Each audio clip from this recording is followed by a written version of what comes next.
Hi there, Simon from simonwoods.com, and it's the taste-off between Morrisons and the Wine Society, Part 2, the red version. So I've got 3 pairs of red wines, and without any further ado, let's dig into the first 2. I've got a Wine Society own label Claret, just labelled Bordeaux, and the Morrisons one, Lussac Emilion. Interesting thing is these are both made by Sichel, pretty decent company. So let's give the first one a whirl.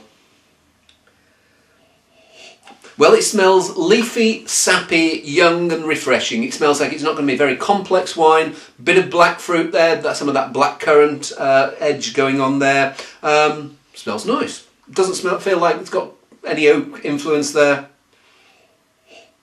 Now this second one, it's funny, it doesn't smell as fruity, and there's something...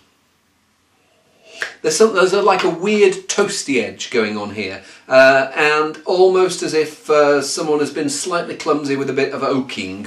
Let's give them a taste, and I think I'll do them in the order I smelt them. Yeah, nice, fresh, young, sappy claret. Not complicated. Put the roast lamb on the table, carve it up, give people a big glass of that. They won't bother too much, they'll like it, they'll finish it off, they'll probably fill their glasses again, but which is, I suppose, what wine's all about. It's wine's to be drunk, not worshipped, but I think that does its job pretty well. This one, however, not sure. Well, it feels like it's a bit fuller and a bit riper. I don't know if it's as good though. It's weird. It's bigger. It feels more complex. I find that oak edge maybe just pokes out a little bit too much. I think I prefer the honest, sappy. Feels like a younger style. I don't think this has got a vintage on, but I have a strong feeling that this first one would be the Society's Claret, where the one where they've tried that little bit harder and not quite succeeded is the Lussac. Well, let's give it... Okay, M for Morrisons, that is the Lussac. Okay, got that one right. I think I prefer the Society's Claret there. Next pair, we're on Rioja, and we have got the Society's Criantha, and we've got, well, it says on the bottle here is labelled Lagunilla Reserva. It's also sold as Morrisons M the Best. And that's a Reserva, 2 years older. The requirements for ageing of Rioja, I think a Criantha has to be sold at least 2 years. Well, say for example, you pick your grapes in 2009, you can start selling a Criantha on January the 1st, 2012. And of that bit in between, I think it's had to have had a year in barrel. Much the same for the Reserva, but you can't start selling it until 2013. So they both had to have at least a year in a barrel. Let's see which way round they are. See if I can see anything from the colours. Well, if anything, this right-hand glass looks slightly paler. Let's give it I'll smell that one first just to see whether it feels like it's going to be the less concentrated of the two. It smells nice actually. It almost smells like ginger, orange and ginger, a bit of vanilla, some strawberry. It smells good. Yeah, this one smells bigger, fuller, warmer, more chocolatey edges here. I have a suspicion that that is the older wine, the Reserva. It feels like it's got more of that slight vanilla sheen to it. So let's taste them in the order I smelt them. Yeah, that's got almost a sappy, refreshing edge. It's got that nice mix of strawberry, but it's got this orange character as well. Spices, vanilla, sandalwood, not that almost vanilla fudge type of vanilla, but just like a really subtle vanilla. Yeah, and again a bit of ginger. Nice wine that. Well, that's a nice wine too. Yeah, the second one has got that extra layer of, it's almost like got more of a vanilla overcoat.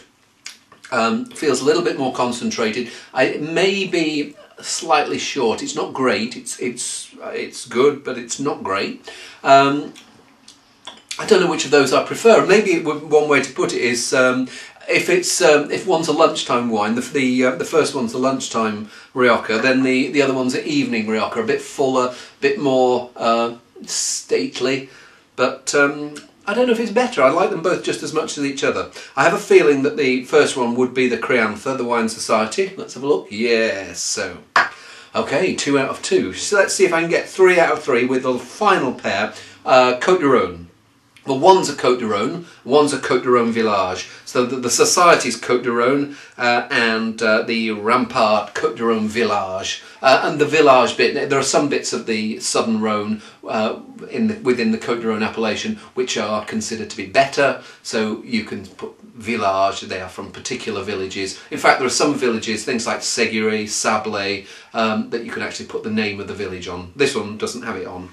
Let's see if we can see which way round they are from the colour. Well, there is, I expect Côtes-du-Rhône, sometimes I think of it as like the Rhones answer to Beaujolais. Sometimes it can be young, fresh, almost chillable type of wine. And certainly looking at the colour, the right hand one has this almost Beaujolais-like purpley tinge. The other one looks a bit more, yeah, fuller bodied. Let's see what this lighter looking one smells like. Well, there's an edge, almost an edge of Beaujolais. The way in which they make quite a lot of Beaujolais is something called semi-carbonic maceration. If you pick up a wine and it smells almost of raspberries with a little bit of confected, ever so slight bubblegum edge there, that's often a sign of this carbonic maceration, and it's a way of making wines young, fresh and juicy. So I get that there. And what about the other one? Oh, no, I've got a lump of cork in there. Let's fish that out. Yeah, this one smells much more profound. It smells like it's going to be richer. I don't know whether there's a bit of oak there. There's certainly a slightly chocolatey edge that's quite attractive. Let's try the lighter one. Yeah, that ever so slight bubblegum edge. You could almost chill that down. I don't think it's great. I find that there's something that's almost drying out the finish. It may come out of its shell later, but at the moment it just feels just a little bit too angular, despite that quite nice, gentle, almost chillable edge to it. Not sure there. And the second one's got this more rounder, plummier, blackberry edge. Not hugely complex, but bigger, earthier feel to it. And yeah, I think I prefer that one. Neither of them great, but have a feeling that second one will be the Morrisons one. Let's have a look. M for Morrisons. 3 out of 3 ain't bad, Simon.